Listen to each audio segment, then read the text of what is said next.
Robbins itu sudah 20 tahun dia tidak menulis buku.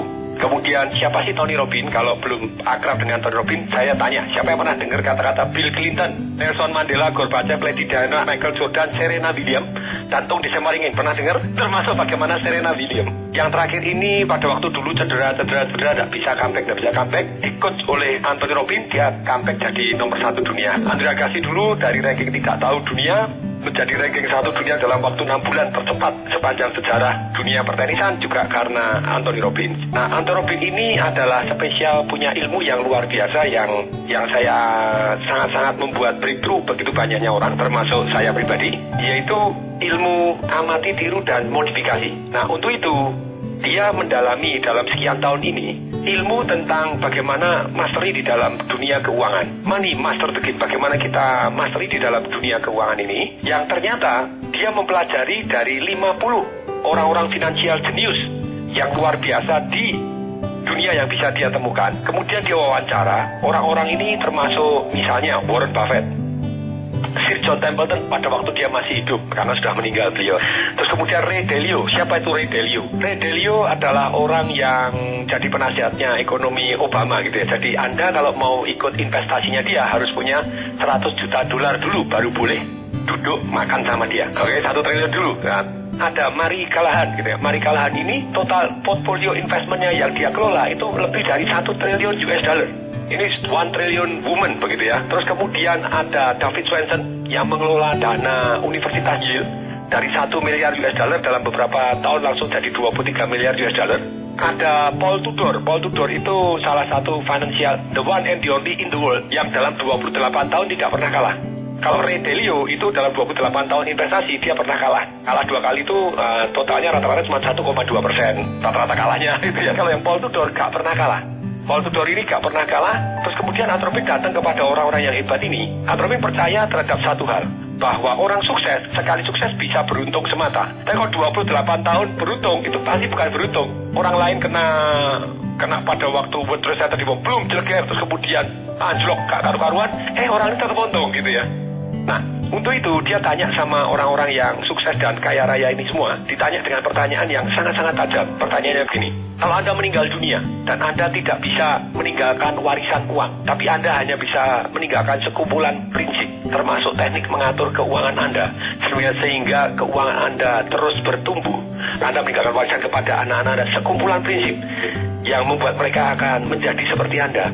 Kira-kira sekumpulan prinsip itu tadi apa? Ini pertanyaan luar biasa tajam. Kemudian setelah dia wawancara sekian banyak orang, 50 orang tadi, orang yang paling top di dunia di financial genius. Nah, kemudian dia menyaripatikan menjadi 7 simple step.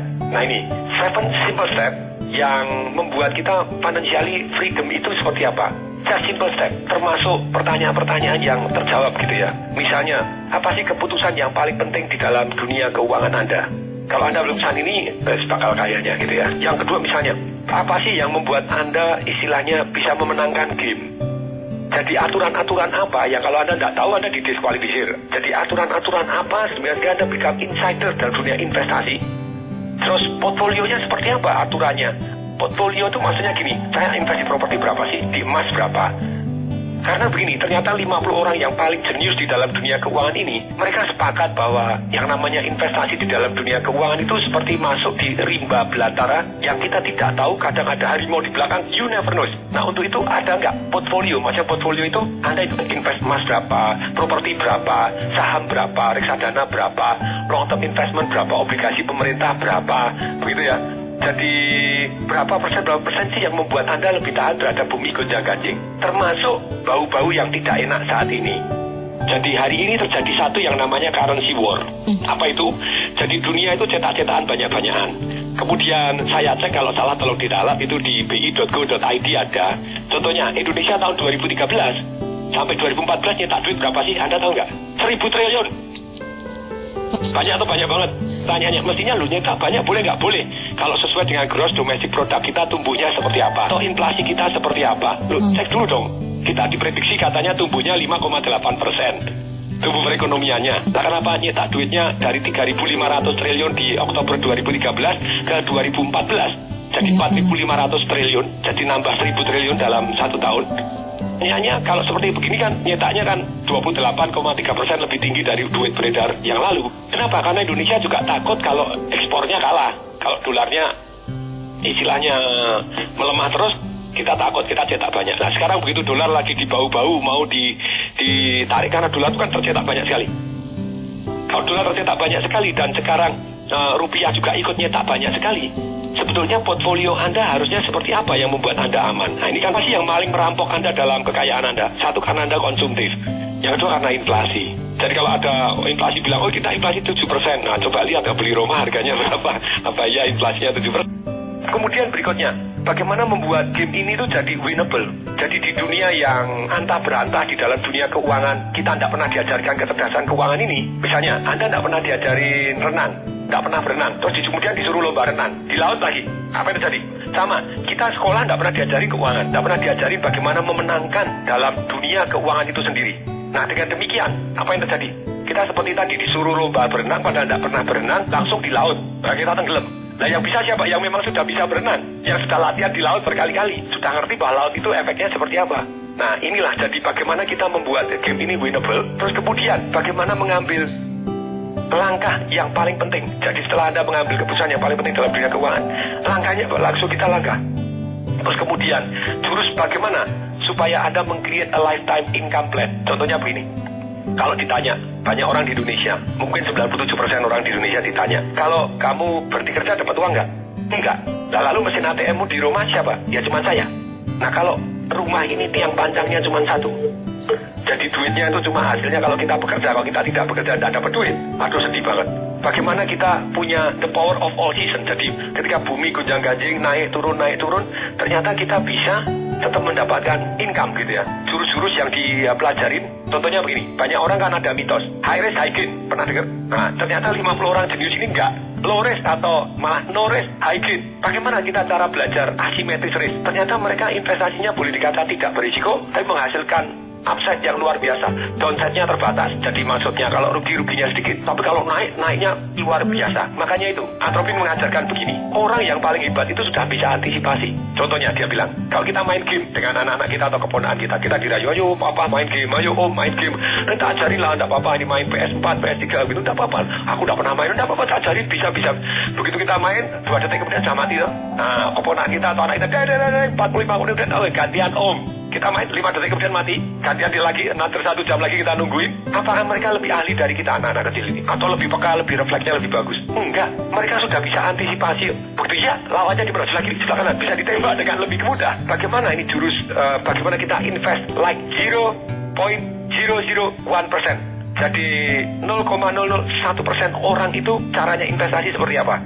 Orang-orang seperti David Swensen yang dari Yale University, Mari Callahan, terus kemudian JP Morgan, kemudian seperti bahkan guru saya, favorit saya termasuk salah satu Mark Faber, ini bilioner luar biasa yang dari Amerika pindah ke Hong Kong, yang dia meramalkan 2008 rontok juga. Terus Warren Buffett seperti apa? Kemudian Anda belajar seperti bagaimana Paul Tudor Jones yang tidak pernah kalah selama 28 tahun, investasinya menang terus. Terus Ray Dalio, bagaimana dia bilioner luar biasa yang orang kalau mau konsultasi dia harus minimal punya 100 juta dolar ditaruh di meja. Nah kemudian Sir John Templeton, bagaimana dia kaya pada waktu di World War II. Bagaimana kita bisa action start investasi seperti 0.001% ini. Karena hari ini ya sampai selevel orang-orang yang begitu dahsyatnya termasuk Warren Buffett, sampai begitu tajamnya dia memberikan pesan-pesan kepada, kalau dia meninggal kepada istrinya tuh pesan-pesannya seperti apa. Kalau sekelas Warren Buffett pun istilahnya mau membuka rahasianya di sini karena diwawancara oleh Anthony Robbins, berarti pertanyaan saya, yang pendengar ini ada nggak yang lebih kaya dari Warren Buffett? Kalau belum ada, kita semua layak kok belajar. Jadi ini tajam sekali karena satu ilmu yang luar biasa disaripatikan, termasuk nasihatnya apa sih kalau misalnya Warren Buffett meninggal, dia ngasih nasihat apa sama istrinya, anaknya apa gitu ya. Yang ketika kalau dia tidak bisa mewariskan satu kumpulan istilahnya uang, tapi hanya mewariskan sekumpulan prinsip keuangan serta mengatur portfolio keuangan seperti apa.